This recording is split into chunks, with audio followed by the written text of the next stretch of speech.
Ngayong nalalapit na araw ng mga puso, dito sa Iloilo, may sabaw na laging nasisimot at paniguradong tinudumog. Bakit kanyo?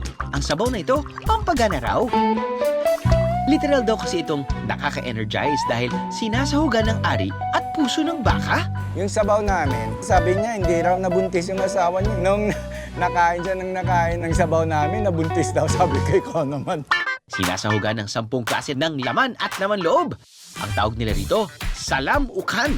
Salitang Hiligay noon na ang ibig sabihin, to choke. Dahil literal na mabibilaukan ka raw sa sarap.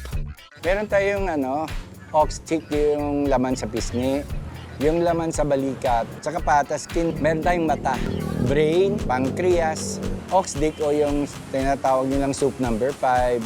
Meron tayong balls din. At saka yung heart, yung puso ng baka. Kaya ang kanilang mga suki, karamihan daw ay mag-asawa. Ngayong araw, magkakasubukan kung sino ang mas suki pa sa suki. Sukiest yarn! Lugi sige sila sa monkey pero may kami kakaon dahil binulan. Malakas kaming kumain.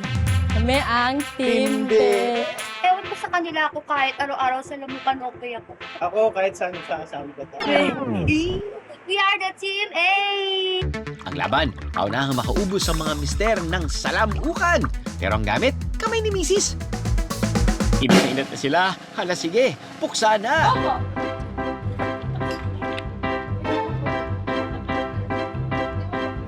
Talaga namang makapigil hininga. Sunod-sunod na higop at wala nang nguya-nguya.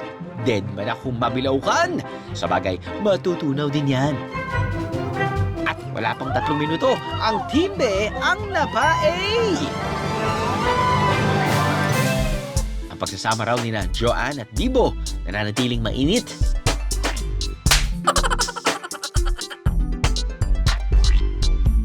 Mainit pa sa sabaw ng salamukan yung pagmamahal ko sa'yo. Para kang salamukan, Ben. Di ka nakasawa.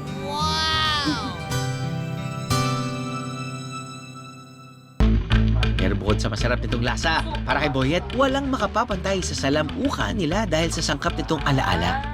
Yung pata kasi may sentimental value ng nanay namin.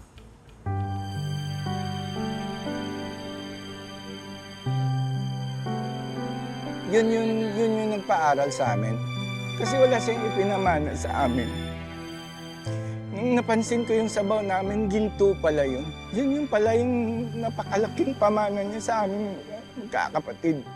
Sabi niya, pag-ingatan mo, kailangan yung pag nagluluto ka, may puso. Yung dating sinasabi niya.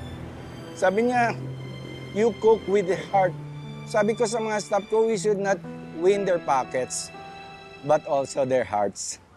Nang dahil dito, sinapuso niya ang recipe ng ina. Sakto namang pinusuan din ng mga suki ang sahog nitong puso ng baka.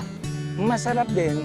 Parang laman din, kaso nga lang, ang texture niya, parang giniling na, na laman ng karne. Yun po yung lasa ng puso. At ang hindi sinasadyang na-level up pa. Tinawag ko yun yung tagline na yun na energy soup kasi meron pong energy drink. Aksidente raw kasing natapunan niya ang original na pata recipe ng kanyang nanay ng isang citric soda habang nagluluto. Dati kasi hindi ako gumagamit ng ganyan. Tapos nung natapunan, sabi ko masarap pala. Sino ba namang hindi mafo-fall sa mga pagkain Ilonggo?